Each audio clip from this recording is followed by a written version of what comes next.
Ika Sastro Subroto dari Prominent Public Relations.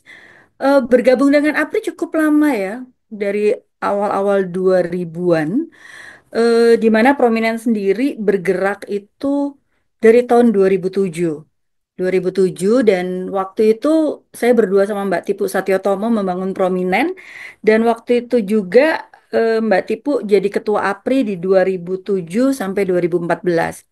Sebenarnya saya bergabung di industri komunikasi mulai dari advertising, jadi media planner tahun 91, lalu 2004 ke industri PR, lalu nggak balik-balik lagi ke advertising, kuat di PR jadinya, memang apa pilihannya menjadi di PR dan hari ini sebagai anggota APRI kami bareng-bareng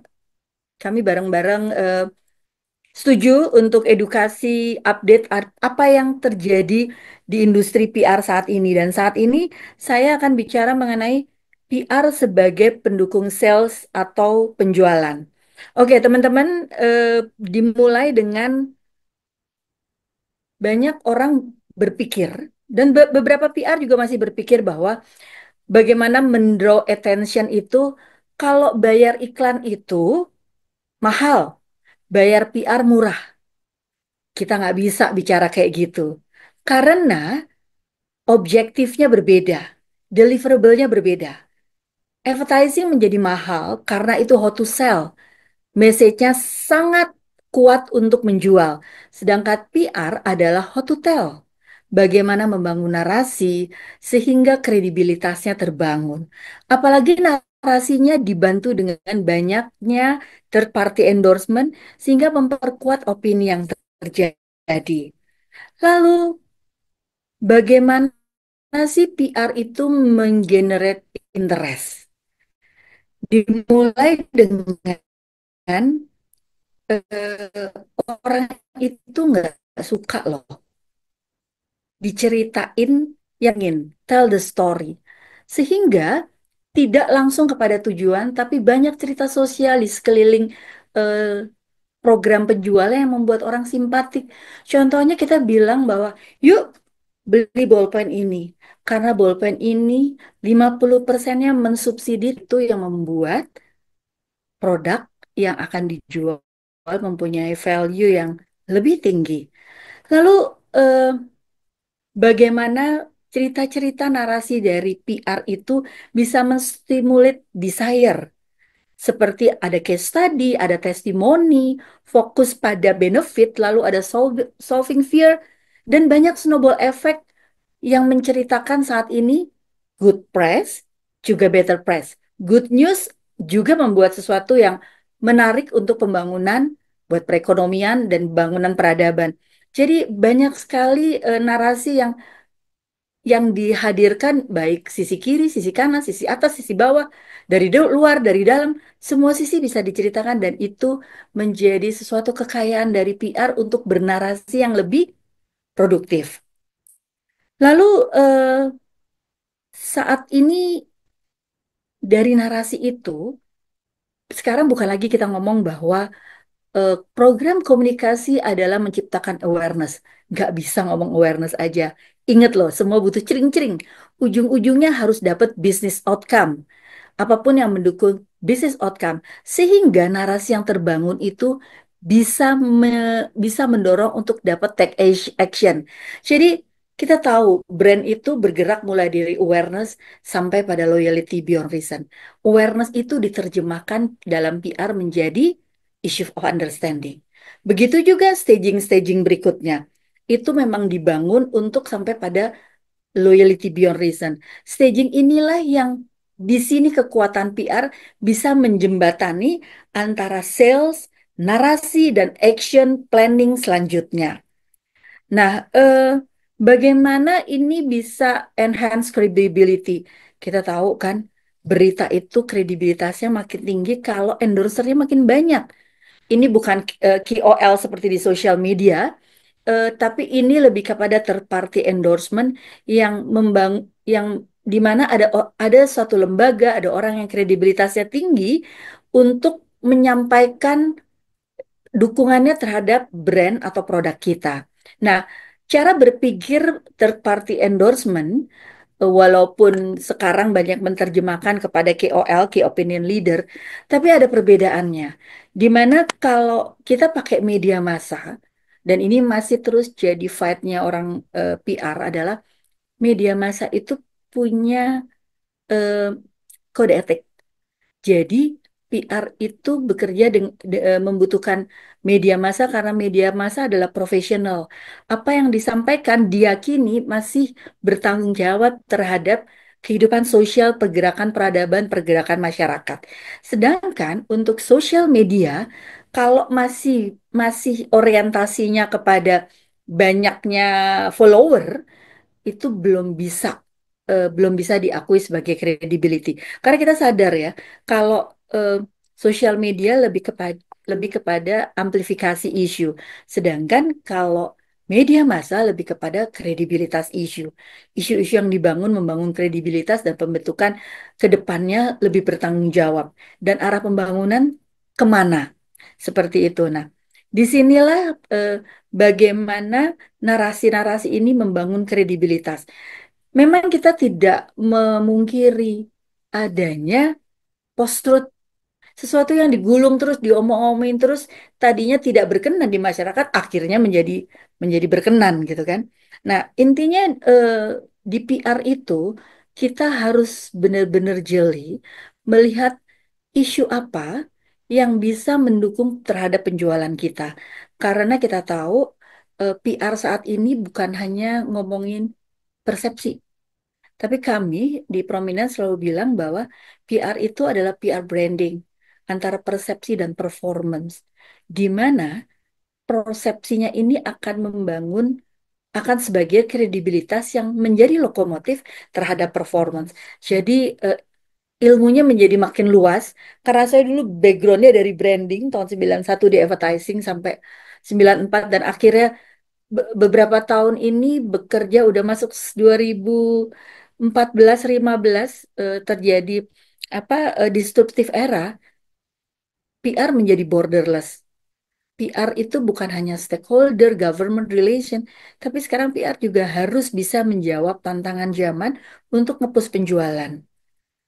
Nah, kita tahu, eh, kita suka lihat kan, saat ini pemberitaan itu bukan seperti dulu yang kalau kita bangun, di era saya bangun, orang tua saya bangun, di mejanya udah ada surat kabar. Pasti kalau lihat surat kabar dibaca. Saat ini berita itu timeless dan ruthless. Ada di kanal waktu. Dia akan ada kalau kita panggil, kalau kita butuhkan. Nah, disinilah terbangun digital asset. Nah, digital asset itu biasanya yang terjadi, apalagi untuk program sales, jika Januari ada berita, Februari ada berita, Maret ada berita, April nggak ada berita, konsistennya tidak terjadi. Bisa jadi ada apa dengan produk ini sampai tidak ada perkembangan. Apakah ada masalah? Apakah ada yang ditutup-tutupi? Atau memang kalah? Itu biasa terjadi, walaupun tidak ansih, tapi sebaiknya dihindari hal-hal yang membuat persepsi menjadi negatif. Di situ kita lihat tadi bagaimana frekuensi berjalan, bagaimana apa eh, isu-isu itu bergerak, konsistennya seperti apa. Kita bisa menyampaikan ada important issues, ada interesting issues, ada fakta, ada opini. Di sini benar semua 360 derajat tentang brand itu bisa disampaikan dan konsistensinya itu yang penting. Nah, eh, ada hal yang menarik adalah jika jika gini, kalau sales bekerja dia ketok pintu, orang udah buka pintu. Terus diceritain tentang produk. Tadi kita udah bilang, orang nggak suka diceritain tentang brand, tentang produk. Ayo beli, orang nggak suka. PR itu seperti acting as a foot in the door, kayak ngejegal di pintu, supaya calon pembeli nggak nutup pintu lagi. Ngejegalnya dengan apa? Dengan cerita-cerita menarik. Kita gali dulu, konsumen konsumen ini senangnya apa. Kita sajikan apa yang eh, kita sajikan apa yang dibutuhkan konsumen sehingga mereka tidak menutup pintunya kembali karena kita sudah ngejegal kakinya. Kalau dia tetap terbuka, ini adalah red carpet untuk eh, sales tinggal ngambil. Udah ada di red carpet semua calon konsumen.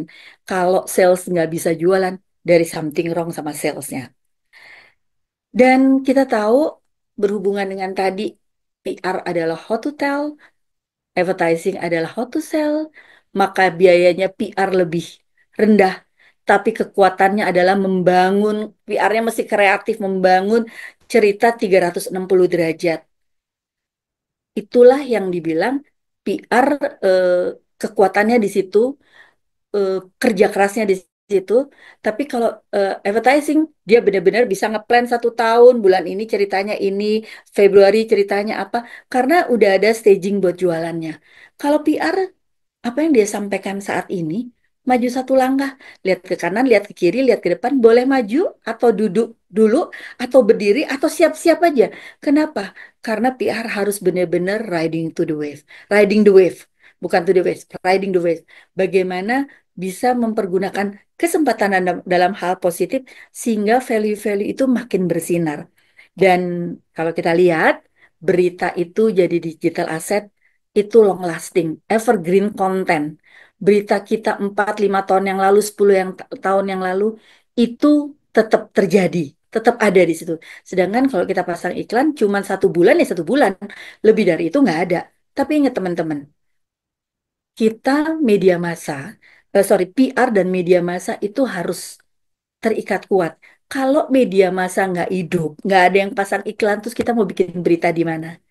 Jadi perlu diingatkan juga bahwa PR adalah about news, about how to tell. Advertising dibutuhkan, walaupun sekarang lebih banyak digital advertising. Untuk apa? How to tell. Mereka mempunyai budget untuk iklan. Jalannya gimana? Bagusan PR atau advertising? PR dan advertising itu dan branding agency, jalannya beriringan. Seperti kita jalan di rel kereta api, selalu beriringan. Sampai di tujuan yang sama, tapi nggak pernah tabrakan. Tapi saling mendukung. Begitulah ceritanya kalau kita, bagaimana PR itu bisa mendukung sales atau penjualan. Jadi eh, stagingnya harus dipikirin mulai dari awareness itu kami sering menerjemahkan sebagai issues of understanding, naik identity jadi acceptance terus sampai advokasi, itulah loyalty beyond reason. Sangat simple pemetaannya. Terus PR juga harus menerjemahkan brand arsitektur seperti apa, karena itu sangat sangat kuat bagaimana keterkaitan parent brand sama sub brand untuk mendukung penjualan. Dan itu juga kita lihat beberapa parent brands-nya muncul belakangan, anak-anak perusahaannya lebih tua, anak-anak brandnya lebih tua. Apakah yang tua ini tiba-tiba mau tunduk pada atasan yang waktu yang masih muda? Belum tentu, dan banyaknya enggak. Dan ini jadi kekuatan PR untuk unjuk gigi membantu kondisi seperti ini. Demikian teman-teman, apa yang kami sampaikan saat ini. Lalu eh, ini Mbak Mbak Dita, ini udah cukup berapa lama? Sudah 10 menit, Ibu. Mbak, Cukup 10 menit aja? cukup. Kalau ada yang mau ditambahin nggak apa-apa, silakan. Enggak, Oh, enggak. cukup. Simpel aja. Heeh, simpel aja. Lalu eh, baik teman-teman semua, aku masuk ke tadi yang diminta Mas. Cukup simpel sih, orang 20 menit. Oke, baik teman-teman. Yuk, kalau oke, ada hal yang menarik lagi bahwa bagaimana PR membangun, mendukung penjualan atau sales. Teman-teman rata-rata apa yang dipelajari di dunia PR? Di dunia PR itu lebih banyak adalah bagaimana membangun communication tools, strategi, bagaimana strategi eh, nge-grab pasar, nge-grab konsumen, bagaimana staging feedback yang harus kita ukur, bagaimana apa stakeholder information feedback yang kita bikin measurementnya semua itu. Tapi kadang-kadang teman-teman suka lupa dalam menyampaikan penjualan sales itu di PR harus belajar yang namanya struktur bahasa conscious sama unconscious. Ini penting banget karena begitu narasi. Jadi perlu adanya belajar live communication, belajar struktur bahasa yang benar-benar menciptakan kebutuhan. Salah satu contohnya adalah kalau kita bicara misalnya kita dari kecil dididik orang tua kita belajar bahasa conscious. Tapi semesta, apalagi sales, ini penting banget, semesta bahasanya adalah unconscious, bahasa bawah sadar. Misalnya struktur bahasanya gini, Tuti tidak suka sama Dika. Artinya benci dong kalau tidak suka. Ternyata semesta melihatnya adalah kalimat tidak berlaku sehingga Tuti suka sama Dika. Nggak heran one day mereka akan menikah. Nah, teman-teman, disinilah yang dibilang kita harus belajar bahasa unconscious. Unconscious nggak punya kapasitas berbohong. Tubuh kita nggak punya kapasitas berbohong. Kalau berbohong pasti kelihatan. Terus kalau bicara kita harus sampai pada tujuan akhir gitu kan. Jadi kalau ditanya bagaimana apa yang dilakukan sales, eh, yang dilakukan sales adalah pekerjaannya adalah melakukan penjualan. Saya yakin semesta tidak akan mendukung karena dia akan mencari pembeli. Dia akan cari pembeli, nggak akan dapat. Yang harus dilakukan adalah sales adalah mendapatkan customer yang membayar dengan tepat dan happy, lalu menyebarkan kebahagiaannya happy-nya itu kepada konsumen yang lain. Dia jadi organic endorser. Nah, struktur bahasa ini yang sangat dibutuhkan dalam melakukan komunikasi. Dan ini ilmunya bukan ilmu di kelas, bukan di akademisi. Saya nemunya di lapangan berdasarkan atas kebutuhan-kebutuhan yang dihadapi di lapangan saat ini.